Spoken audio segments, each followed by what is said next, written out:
All right, everybody. The second season of Mysteries Decoded is hitting CW on July 6th. Joining me now, Jennifer Marshall, the host of the show. How are you doing? Randall, I'm awesome. How are you? Good, good, good. Okay, so we got to get into this. First of all, for anyone who didn't get to see the first season, can you tell us a little bit about this show? So Mysteries Decoded looks into paranormal events, UFOs, historical mysteries. The first season, we looked into Bigfoot, Area 51, Montauk, which was the basis for Stranger Things, and the Lizzie Borden murders.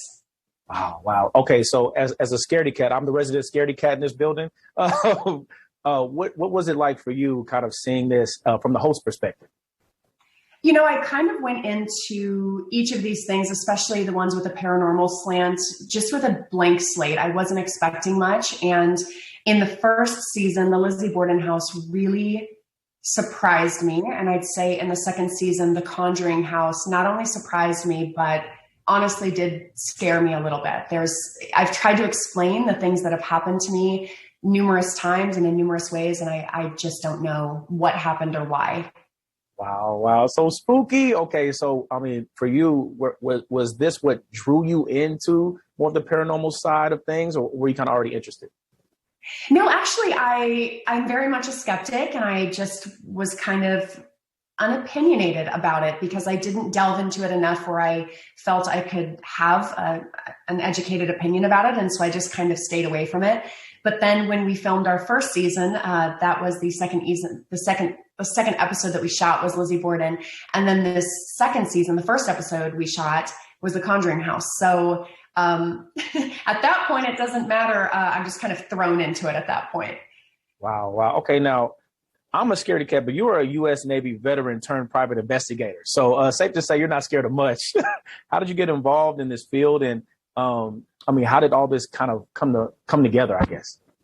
I got into this field living in Los Angeles, and I worked under two other private investigators for years until I could get my license. I also went to private investigation school.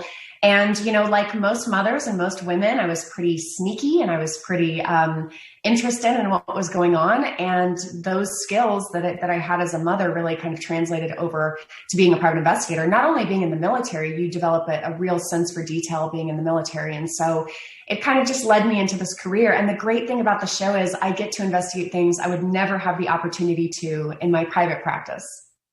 I was going to ask you, I mean, you know, being, you know, from the Navy and private investigator, you can't be too shaken up by too many things, but I'm hearing some stuff did kind of shake you up a little bit. I am generally unfazed with things, and I should play poker because I have a pretty decent poker face.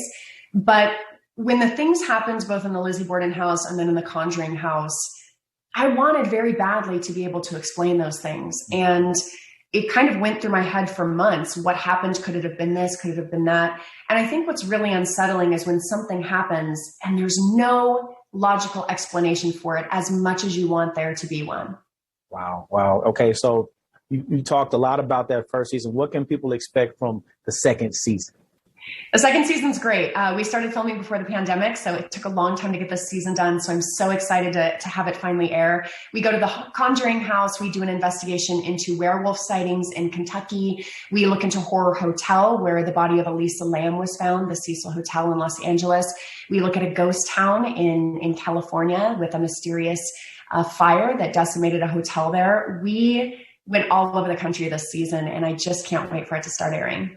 Wow, wow. Well, Jennifer, so much to look forward to in Mysteries Decoded season 2. And if I am encountering anything paranormal, I'll make sure to call you so we can kind of ride this out together.